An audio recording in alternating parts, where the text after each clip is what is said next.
This episode on Unmei, the following path. The die has been cast.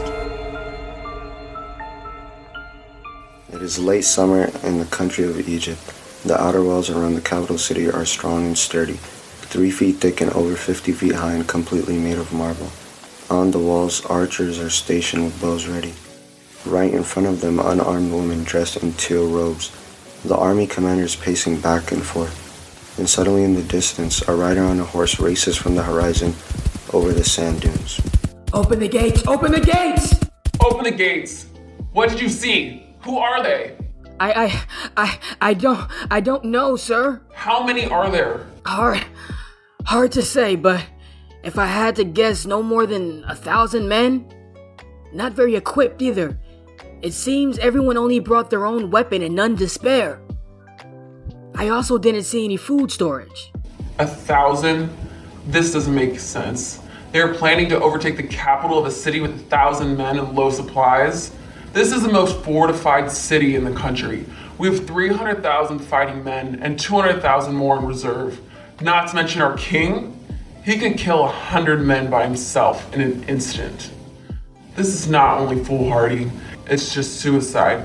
Many professional armies have tried to sack the glory of Egypt, only to barely leave a chip in the walls. The commander walks towards the edge of the wall and stares into the blackness, stroking his beard. What do they want? I don't know, sir, but from looking at their ships, they're definitely not from around here. Looking at the flag and the crest, it looks like to be some sort of Asian origin. From the types of ships they brought, they must be from far away. Those are long travel ships. They probably have been traveling for weeks with very little supplies. These strangers came a very long way to make trouble with us. They should be very tired. We should attack them now before they have a chance to rest up. That's why I was in such a hurry, sir. They're getting ready to march as we speak. What? They aren't even going to rest first? Are they insane? Either that or their leader is heartless. Either way, we must kill them all. Not even one can escape. We'll beat back those trespassers. Take the chariots, flank around, and burn down their base. I don't know where they came from or what they want, but they will pay for their arrogance with their lives. Yes, sir. Something's not right here. The invading army is preparing for the assault. 1,000 men pick up their single spear and begin to get into formation. Only the boats are docked onto the shore. Only one tent was pitched which belonged to the daimyo. Inside the tent was a throne, and sitting upon the throne was their commander, Ieyasu Tokugawa, daimyo of the Tokugawa clan. He was a husky man with a large steel hat along with full sparkling silver armor, wrapped in a blue cape with a golden family crest on the cape. Standing next to him is his unwavering bodyguard, Hanzo, a ninja who is dressed head to toe in black and wearing a face mask that only makes his eyes visible. His eyes are cold, emotionless, and remorseless, the true eyes of a cold-blooded killer. Suddenly, Ieyasu's brother-in-law, JinJuro, a young man wearing dark blue samurai armor, barges into the tent. Lord Ieyasu, I just wanted to report that you will bow before you approach, Lord JinJuro. I'm sorry, my lord. Rise, JinJuro. I will not have my own brother bow to me. Now, what do you have to report? My lord, my troops are ready, but... Don't call me my lord, JinJuro. Just because I'm daimyo doesn't mean anything has changed between us. You are still my family. I just feel like after our long voyage, we should rest a bit before we head out. They're exhausted and hungry. This is why you abstained from doing any work during the journey, JinJuro? I needed you to be fit. But what are we even doing here? What are we here to find? It's already been found. Just go and get it. But Ieyasu, this is suicide. We have zero intel on our enemy. We don't stand a chance. I don't care if we stand a chance or not. Their lives are not my concern, and even less my care. You all have your orders. What? JinJuro angrily walks towards Ieyasu. In the blink of an eye, he is face down in the sand. His body is being pressed down and he is unable to move. A black shadow flashed on top of him. In an instant, Hanzo pins down JinJuro face down in the sand. He lifts his head up and puts a blade to his throat like he is preparing to slaughter an animal. Hanzo, enough! Release him at once! As you command, my lord. JinJuro, please do not fear me. Everyone is so afraid of me. I will not have you fear me too. Please rise. I need you, JinJuro. This is for the future of the Tokugawa. That's all you need to know. You have been ordered. Now go win my battle, Commander. Oh, and JinJuro, make sure you are not in the front lines.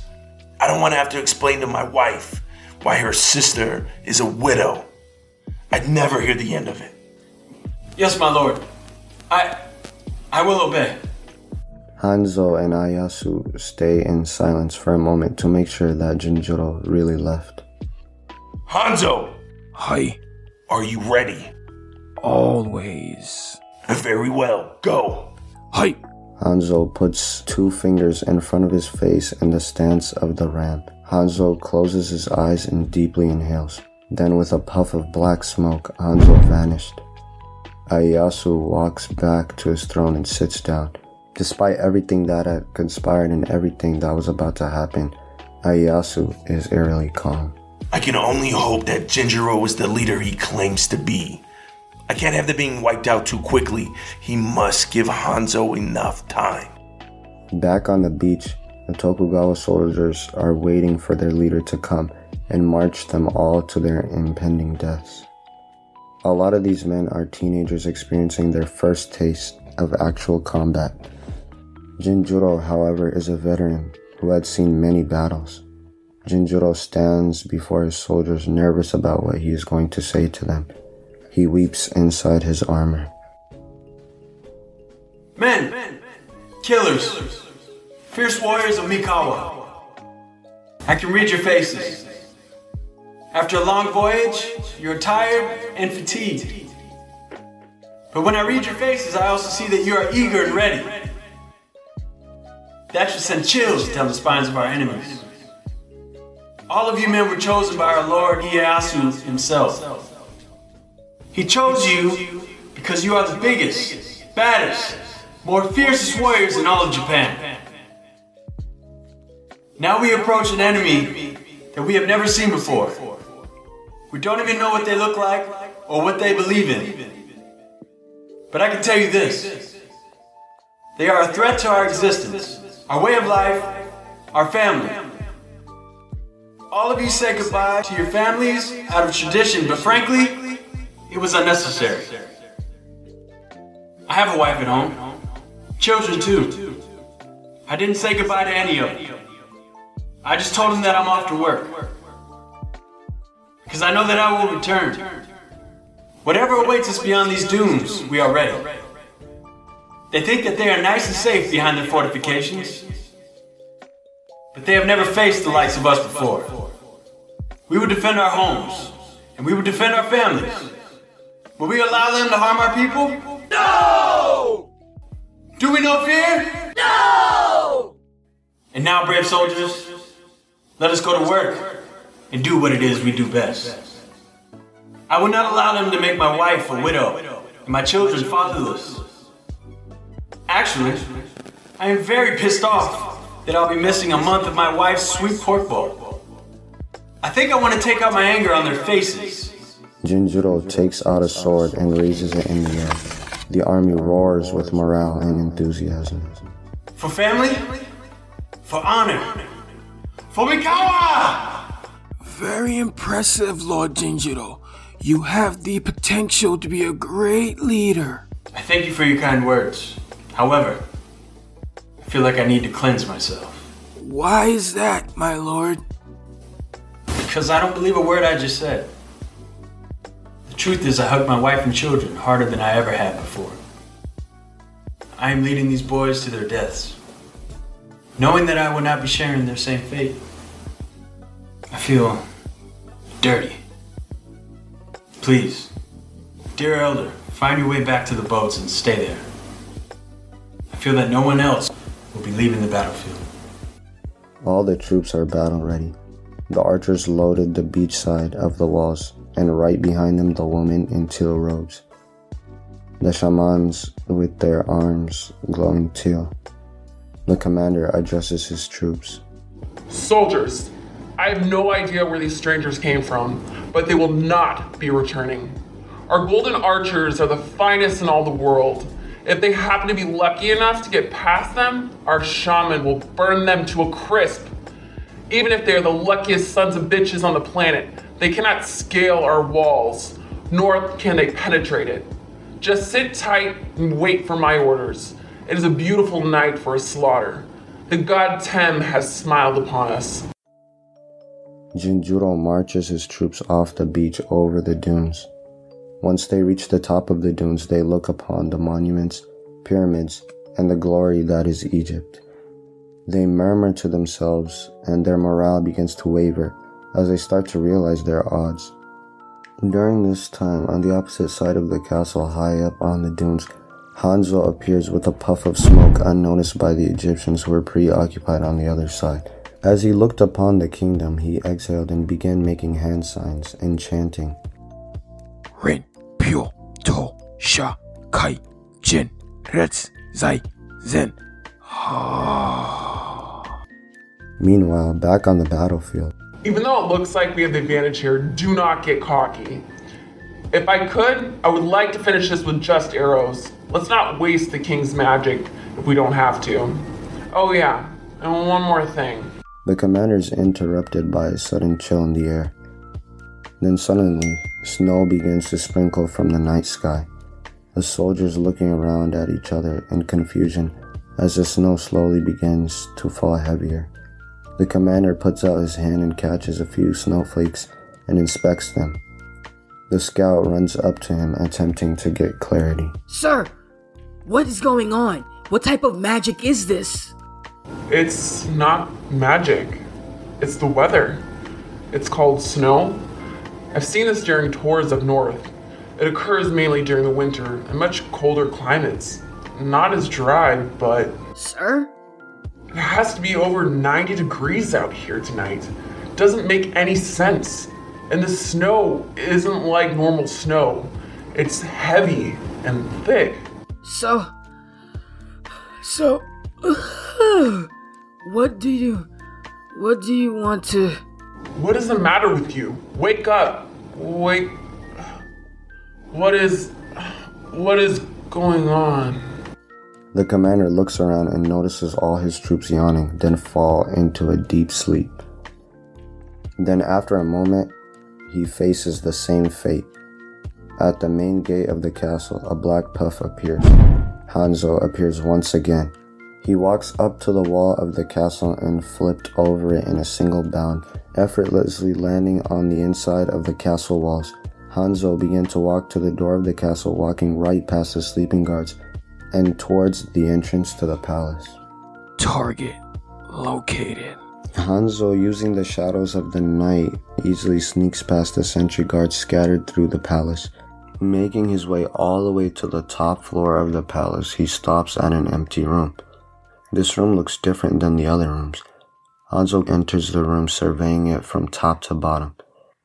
On the far side of the room was a large door that was glowing blue. Hanzo has a split personality which gives him an alter ego. He names this alter ego Kotaro. They have conversations with each other all the time. Well, Hanzo-chan, at least there's no traps. This should be easy. Thank God I'm pooped. Fool, Kotaro. It's obviously trapped. Their lack of subtlety is insulting. Now, Hanzo-chan, don't take it personally. I'm sure if they knew you were coming, they would have done better. They'll do better next time. Okay, let's go. Very well, Kotaro. Your chance to prove yourself to me. Hanzo cautiously enters the room, looking around at everything. He silently walks forward. While creeping forward toward the barrier door, his foot falls through the floor. Hanzo struggles, unable to free his foot. The walls and the ceilings flip around, revealing dozens of tiny holes. He doesn't even have a chance to think. Darts were shooting from every side and heading straight toward Hanzo. Trapdoor, I knew it. I'm on it. Ow! Hanzo claps his hands and moves them in a circular motion, throwing a kunai knife onto the wall behind him. Suddenly, with a puff of smoke, 3 identical Hanzo copies appear right in the path of the darts. The darts crash on their mark and purple fog begin to fill the room. Hanzo knew that it was poison gas, but from his training was resistant to most inhalation poisons. He confidently moves his hand forward and feels his hand burn and instantly pulls his hand back. He realizes that this is not poison that you breathe in. It's corrosive poison, dangerous to the touch. As the fume dissipates, the 3 clones that he made are standing there covered in needles. The clones walk around aimlessly for a couple of seconds and then puff with the smoke. Hanzo had used a teleportation technique and teleported to the kunai knife that he threw into the wall behind him. He begins to walk towards the door again, walking gingerly. After triggering the first trap, Hanzo notices that the blue barrier around the door is getting lighter. It looks like the traps are linked with the door's barrier. I need to disable all the traps to gain access to that door. How was that, Hanzo-chan? Pretty cool, huh? No, it was tactless and amateurist. Let me show you how a real ninja works. Hanzo walks further into the room, looking to trigger the next trap. Suddenly, when he steps, a large portion of the floor gives way, and he begins to fall. Oh no, Hanzo! Loose floor, and you fell right for it. We're doomed! Child's play. While falling, Hanzo created multiple clones and used them as stepping stones. He jumps off the backs of the clones to reach another above, continuously having to make more clones as he was falling. He does a large jump off the back of the top clone, then, using his momentum, starts jumping off the walls. At the top of his jump, he flung his chain scythe and hooked it to the top of the pit. After it latches on, he begins to climb himself out. After climbing himself, he wraps his chain around the scythe and sees the barrier growing weaker again. Wow, that was amazing, Hanzo-chan. You're so smart. What do you think was at the bottom? Like spikes or something? With the lavish lifestyle that these people boast, it might have been wild animals. Perhaps a pit of lions. Aw, pretty kitties. That would have been nice. Let's go see them. We wouldn't have survived the fall, fool. Let's just move on. You're up. I guess there'd be one more trap. I have no idea what it is. But that's your problem to figure out, not mine. Hanzo walks closer to the end of the room toward the glowing door. He is eerily unfazed given the 2 near-death experiences he just had. While looking on the floor for more traps, he doesn't notice the thin, shin-high string stretched across the width of the room. Hanzo breaks the string, causing it to fall silently to the floor. Suddenly, a tickling sound slowly starts sounding, gradually getting faster until it sounds like tap dancing. Then, it stopped.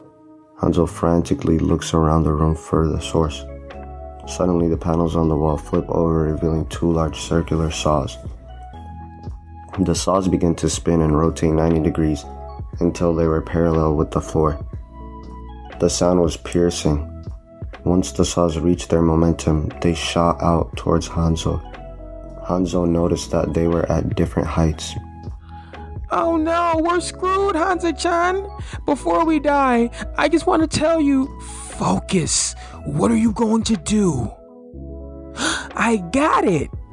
Hanzo takes out his chain scythe and waits for the saws to approach. He jumps through the gap between the 2 saws. Hanzo takes his scythe and hooks it into the empty hole in the middle of the top saw. Using the momentum, Hanzo extends the chain and swings the saw around in a circle. After several rotations, Hanzo unhooks the scythe and throws the saw towards the barrier door. The lower saw crashes into the sidewall. It impacted with so much force that it actually went through 2 walls and landed in the next room. The barrier is destroyed, but so is the entire wall. I think I went a little overboard, Hanzo. You fool, you could have killed the target. Anyway, the door is open. let's go finish the mission. Hanzo heard sounds of a crying baby coming from the room. Hanzo runs over to the crib and picks the crying child up. The child has dark skin and is wrapped in a gold blanket. Until he hears the sounds of a single pair of footsteps from behind him. Hanzo turns around to see a large brown-skinned man with a golden robe. The golden robe has blue trim and a silver clasp over the chest. It is regal and only goes over one shoulder. It was the king. Ah, a ninja. How amusing. You're either very brave or very stupid to try to come here and kidnap the heir to my throne. Do you want to hold my child for ransom? Are you rogue, down on your luck? What is it that you want? Money? Gold? Women? So primitive. Well, the way of a ninja is sacrifice, is it not? That is Nindo, right? Is that what it's called? At least you will be fulfilling your goal and dying to me. The king takes off his robe and stretches out his arms and shoulders. Hanzo places the child back into the cradle and faces the king. The two begin to circle each other. Nindo? What would you know about Nindo? Come, little ninja. Show me your Nindo. Fulfill your destiny of sacrifice and... Before the king could finish his gloating, a chain from the ceiling wraps around his neck. The chain tightens and the king begins to lift off the ground. Jumping down from the wooden beam that ran along the ceiling, a Hanzo copy slides down holding the other end of the chain. The copy gives the end of the chain to Hanzo, who childishly waves at the king, then disappears in a puff of smoke. The way of the ninja is about an overestimation of every enemy. How soon you forget, Nichan. Hanzo walks back to the crib and picks up the baby. Hanzo then proceeds to walk out of the room. His intent was to let the king die, a slow death. Nichan? Hanzo? It can't be, but I thought... Thought what? I was dead? No, you arrogant speck. I survived your betrayal. You really thought I wouldn't see through it? Do you think that lowly of me? You send me on a mission far away with bodyguards for my protection. When have I ever needed bodyguards? They just slow me down. That night, while I lay down to rest, my guards, on your orders, tried to kill me like they could. Did you fear me that much? I didn't want to rule the clan. I made that well known. But your paranoia was too much for you to handle. What was accomplished was nothing. Nothing but 4 dead men who never made it home to their families. Because of you, I can never forgive you for that. Please, please, little brother, let me down. Hanzo walks past and ignores him. Fine. Hanzo, please, spare my life. Take the child, just don't leave me here to die. Hanzo stops dead in his tracks. He gently places the baby on the floor and faces the king. He then throws a shuriken at the weak point of the chain, causing it to break. The king falls to the floor wheezing and gasping while on all fours. Hanzo walks up to the king. Pathetic. Thank you, little brother. Hanzo walks past him and grabs his scythe that had fallen to the floor. He wraps the remaining chain around his arm and picks up the baby once more. The king doesn't even try to stop him. I am sorry for betraying you. Take the child and leave my kingdom. Let's keep this secret. You know, we're family. Suddenly, Hanzo flashes behind the king and puts his scythe to the king's throat. Your kingdom? Weakling, let me make one thing clear. I care nothing for you. I just needed my weapon back, or Lord Ieyasu would have had my head for leaving evidence. You are a liar, a joke, a pretender, a facade. None of this is real. I was actually going to let you live in your shame, but your pitifulness is unworthy of this world. Die. Hanzo plunges his scythe into the king's chest. Hanzo picks up the now fast asleep baby again in his arms and walks out. The king left on the floor bleeding and gasping for air. Hanzo walks out and hears the king's voice become softer and softer until there was just silence.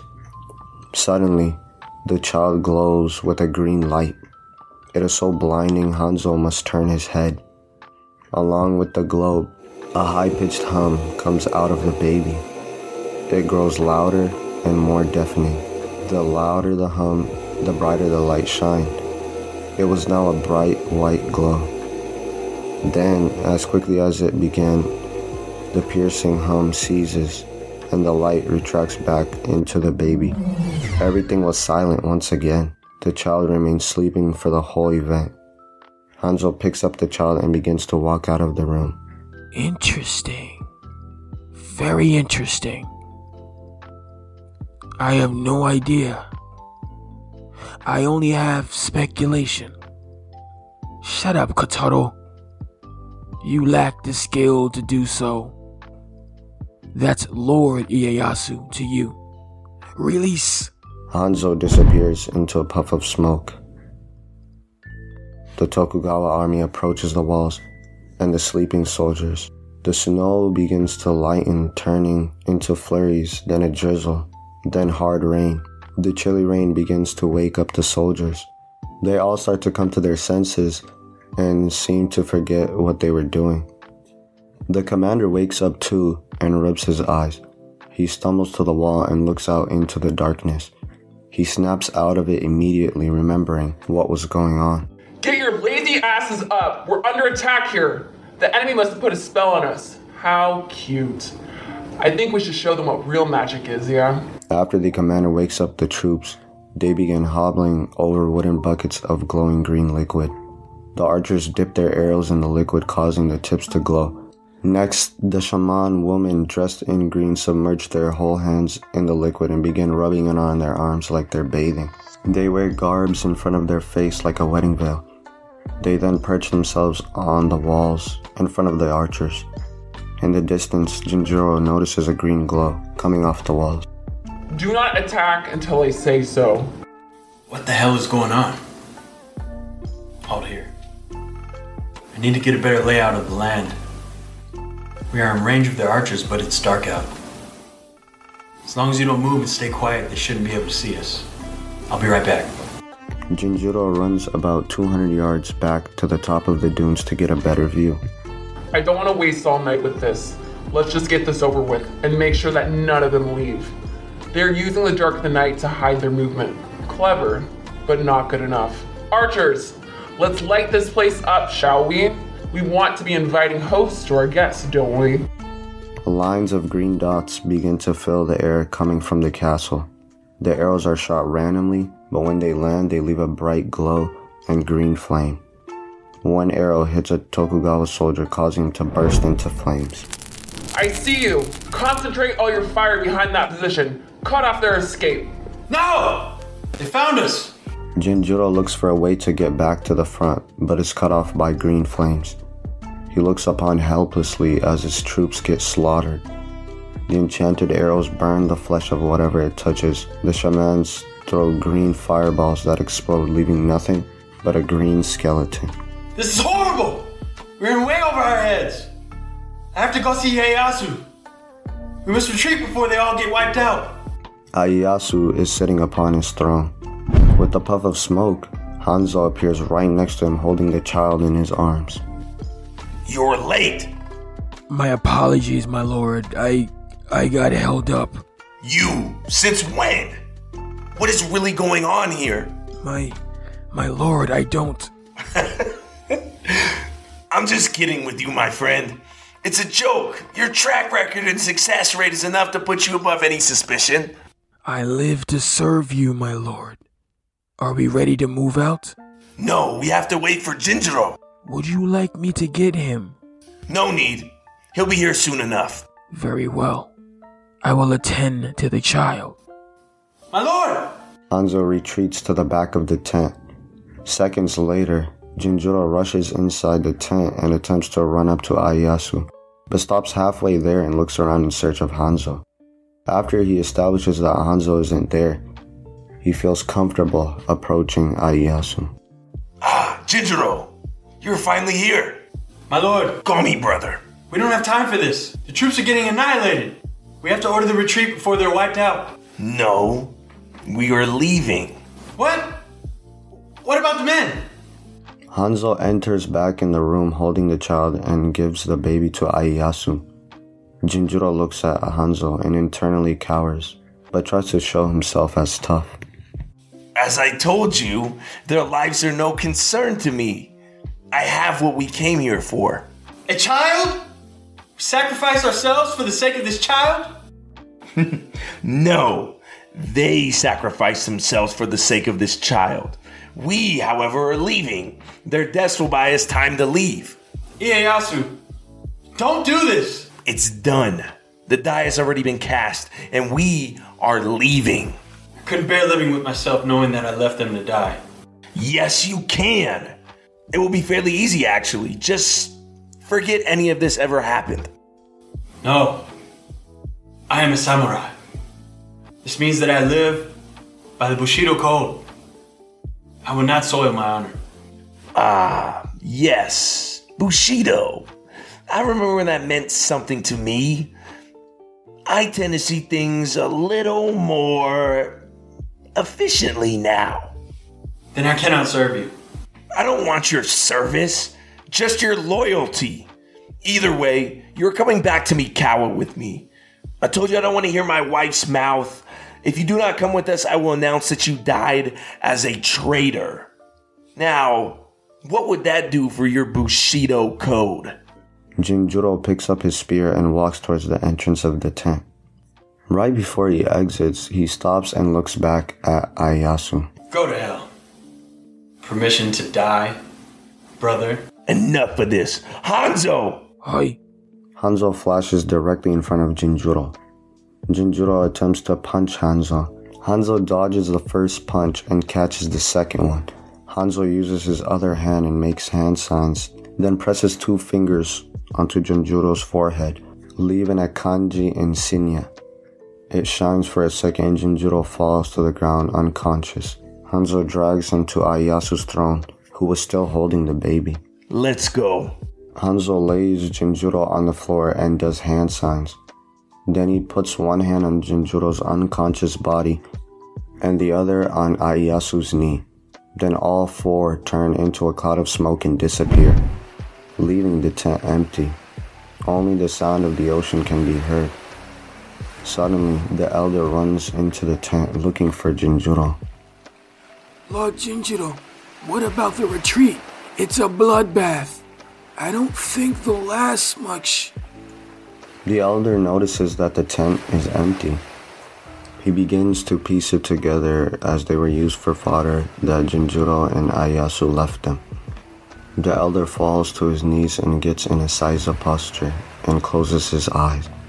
A few seconds later, you hear the sound of battle armor running. The entrance to the tent opens and in comes in a group of Egyptian soldiers and they stand behind him. The elder doesn't acknowledge them and continues his meditation. The sound of the ocean and the unsheathing of a single sword are the only sounds that can be heard. Looks like this is the last one. He must be their terrible leader. We will take his head to the king. Let the slaughter of your troops forever haunt your soul.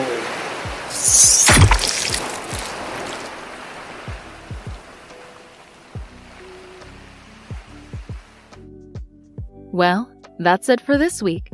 But the adventure will continue sooner than you think. Come back and join us next time at the same place. We'll see you next time, and we encourage you to follow your own path. Kansha.